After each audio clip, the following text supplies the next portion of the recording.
Hello everyone and welcome to Genius Data Vision. In today's video, we're exploring the fascinating world of international dialing phone codes and ISO country codes. Over the next 10 minutes, we'll break down what these codes are, how they're structured, and why they play such a crucial role in our interconnected world. International dialing codes are the numerical prefixes that allow us to make phone calls across borders, managed by the International Telecommunication Union. These codes ensure that when you dial a number, your call reaches the right country. For example, the United States and Canada share the dialing code +1. The United Kingdom uses +44, and India is assigned +91. These numbers aren't chosen at random. They're carefully allocated based on geographical regions and historical telephone networks. In North America, for instance, many countries use the +1 code because they're part of a coordinated numbering plan. Meanwhile, countries in Europe, Asia, Africa, and Oceania have their own distinct codes that help manage the massive volume of international calls. Let's delve a bit deeper into the structure of these dialing codes. They range in length and format. Some codes are as short as a single digit, like +1 for North America or +7 for parts of Eastern Europe, while others can be 2 or 3 digits long, such as +40 for the UK or +358 for Finland. This system allows for a great deal of flexibility and ensures that numbers are uniquely assigned, even as countries and regions grow in population and connectivity. It's interesting to note that in some regions, countries even share parts of their dialing codes. For example, several Caribbean nations operate under the North American numbering plan, which means they all use +1 but have different area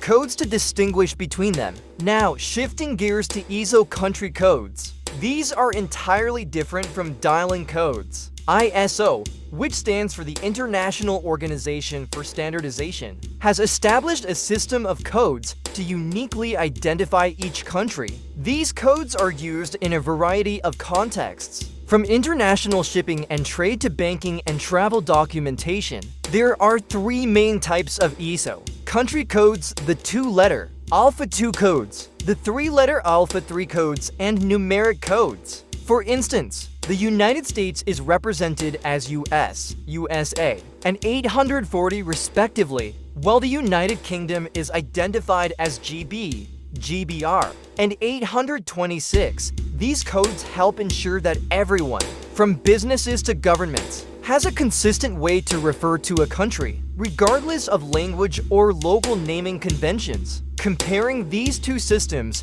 the differences are clear. International dialing codes are entirely numeric and are designed specifically to route phone calls across international borders. ISO country codes, on the other hand, are alphanumeric and serve as a standardized method for identifying countries in digital systems, trade, travel, and more.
While dialing codes are essential for telecommunications, ISO codes provide a universal shorthand that is recognized globally. This consistency is crucial when data needs to be processed across different systems and platforms. Whether you're booking an international flight or transferring money between banks, understanding the practical applications of these codes can shed light on their importance. For international travelers, knowing the correct dialing code can be a real lifesaver when trying to make a call back home or contact local services in a foreign country. For businesses, ISO country codes are invaluable in streamlining logistics, managing shipments, and ensuring that products reach their intended destinations. In the banking sector, these codes are embedded in international bank account numbers (IBANs), making global financial transactions smoother and more reliable. Even everyday activities like online shopping or accessing international news rely on these codes to sort and manage data efficiently.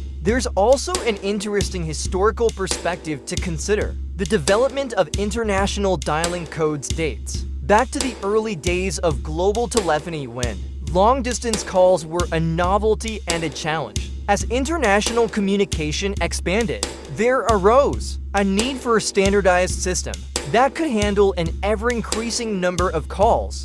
This need led to the formation of structured numbering plans that are still in use today. Similarly, ISO country codes emerged as part of an effort to create a uniform system for identifying countries across different domains. Over the years, as new countries have formed and borders have shifted, both dialing and ISO codes have evolved to reflect these changes. This evolution underscores the dynamic nature of our global communications infrastructure. Looking towards the future, both international dialing codes and ISO country codes will continue to play pivotal roles as our world becomes even more connected. The rise of mobile phones, VoIP services, and internet-based communication platforms has expanded the use of traditional dialing codes into the digital realm. Modern communication technologies still rely on these codes to ensure that calls are correctly routed and that networks operate efficiently. At the same time, ISO codes are becoming more deeply integrated into digital platforms. From e-commerce websites that use these codes for regional targeting to financial systems that depend on them for transaction processing, the importance of standardized country identification is only growing. Thank you for watching this deep dive into countries dialing phone codes and ISO codes comparison. If you enjoyed this video, please like, share, and subscribe to Genius Data Vision for more insightful content. Leave a comment below if you have any questions or if there's another topic you'd like us to explore. Until next time, stay curious and keep exploring the fascinating world of global data.